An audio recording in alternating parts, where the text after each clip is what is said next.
1, 2.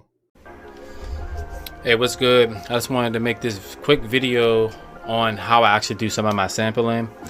My sampling FL Studios with SliceX. It's like one of my favorite things to sample through if I'm not actually using the timeline. I've been doing it this way for a long time. When I think it was like FL6 I started doing it in there.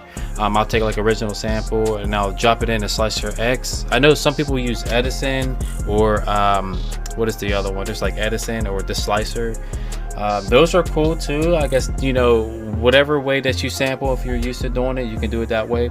I just figured out that SliceX works for me because I can kind of pinpoint the sample that I want to chop and then use it like an MPC, so I can actually like play through the track and then you know, flip it in any type of way that I want to. Let's get into it. Let me switch this here to my desktop and you can be able to see exactly how I'm slicing it. All right, so I'm gonna pull up SliceX.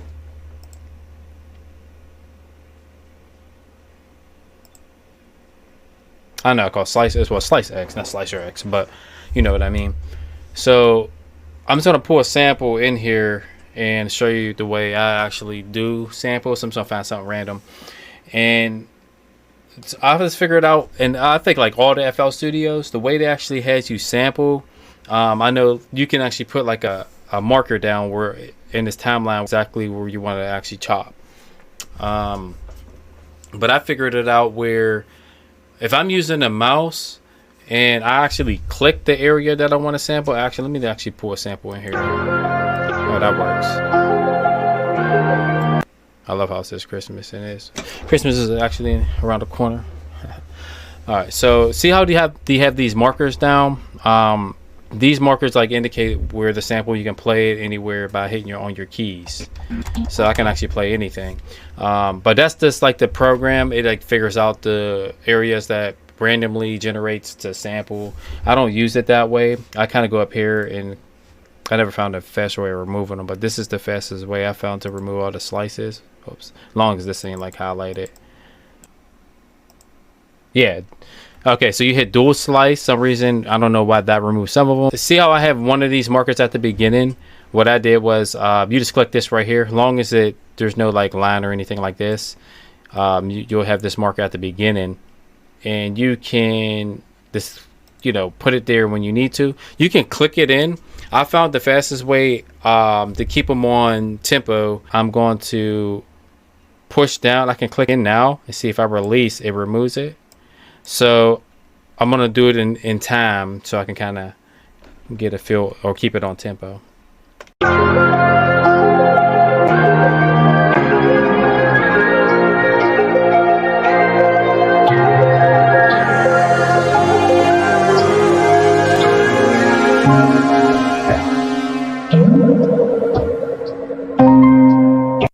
So that's how I actually do it. I just release it so it actually keeps these in time. And then you notice if I play, I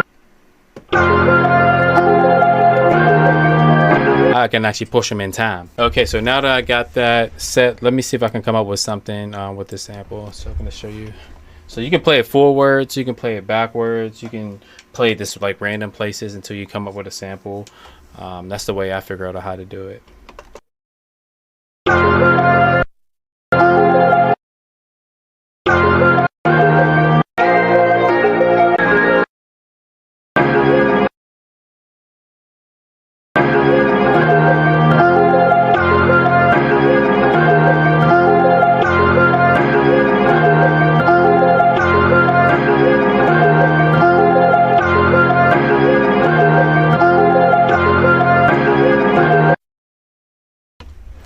Oh wow, that is fire. I might even do that. That actually is pretty cool right there.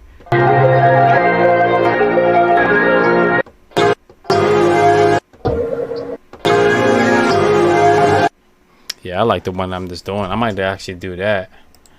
Let's actually get the tempo to that.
Yeah, that's actually pretty fire.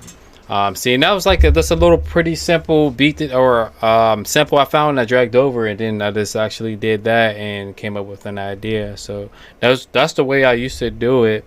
When I think FL6 is when I started doing that, and then I haven't did it in a while.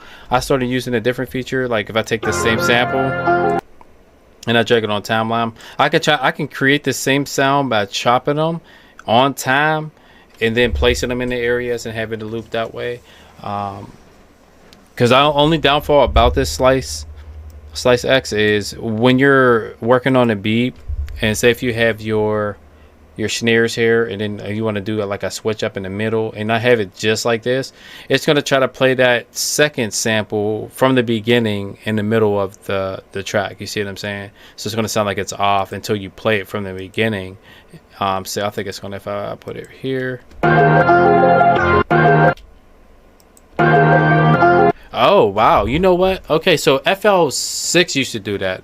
It looks like they finally fixed that feature where it wasn't playing in the middle of the sample. It used to play at the beginning of this, so I'm glad they actually fixed that feature. So I'm actually surprised about that.